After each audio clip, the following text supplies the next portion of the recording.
So if you have an iPad or an iPhone and you make YouTube videos or you edit videos in general, you might be wondering if LumaFusion is enough for your editing work, since it's probably the best video editing software on iOS and iPadOS at the moment. Well, I started my YouTube channel about 4 months ago and I used my iPad for all my editing work. So I used LumaFusion extensively and I have probably reached its limit. So I thought I would make a video sharing my experience, since I have a lot of thoughts on this topic. I made around 20 YouTube videos and about 50 short videos like Reels and TikToks, and for the most part I would say LumaFusion is pretty good. Honestly, it is quite powerful for a mobile software and I have tried so many of them, and I would definitely say LumaFusion is the best. Compared to computer software, LumaFusion is much simpler and not overwhelming. There can be a small learning curve to understand all the options on this app, but you will get used to it after editing a few videos. It has all the basic features of a video editor. You can split clips and arrange them in layers. You can also do some color grading and some effects like blurring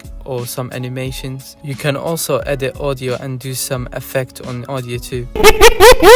You can change the frame rate, aspect ratio and video quality very easily. You can import media and use an external hard drive. You can also change the speed of clips and add text, shapes and transitions. A new feature that I like is being able to stabilize your video if your hand was shaking while taking the video. Plus, I really like how fast it is and it has good amount of shortcuts to speed up your workflow. However, I have some negatives that I faced using this app, and those negatives might lead me to buy a MacBook and use Final Cut. If your editing is basic, then LumaFusion is more than enough, to be honest. But if you are a nerd like me and you just want to improve every day to make your editing to the next level, and you know that editing is a key to keep the viewer attention, you will definitely hit the limitation of LumaFusion. For example, you can't use plugins to speed up your workflow, or at least I don't know how to do it, because I didn't find any tutorials online explaining how to do it. The effects panel and the transition panel is also very limited, and you can't do text tracking on an object, and the number of layers is limited to just 6 videos and 6 audios. Also, the biggest thing that I find annoying is that you really don't find good tutorials about LumaFusion online, so you really can't learn that much, or at least from my experience, the tutorials are just so low quality and less useful compared to something like Final Cut and Premiere Pro. Also, a side note, LumaFusion really sucks your battery. It uses triple the power of any normal app. In conclusion, yes, the app is powerful and I think it is more than enough for a lot of people, and I know a lot of people who run their channel just on an iPhone or an iPad, so it is totally possible. I think you should get the app even if you have a Mac or a pro editing software like Premiere Pro or Final Cut, just because it is so convenient to edit videos on your phone or an iPad. But just bear in mind that if you have any professional use, I really don't think LumaFusion is enough. It is good to start with LumaFusion to learn the basics, like how I did it, and then I will probably be switching to a more powerful software. So yeah, it is worth it and you should get it. And if you guys want me to do any tutorials, let me know down in the comments below and I'll be more than happy to do some tutorials. That's all I have to say really. Thanks for watching and peace.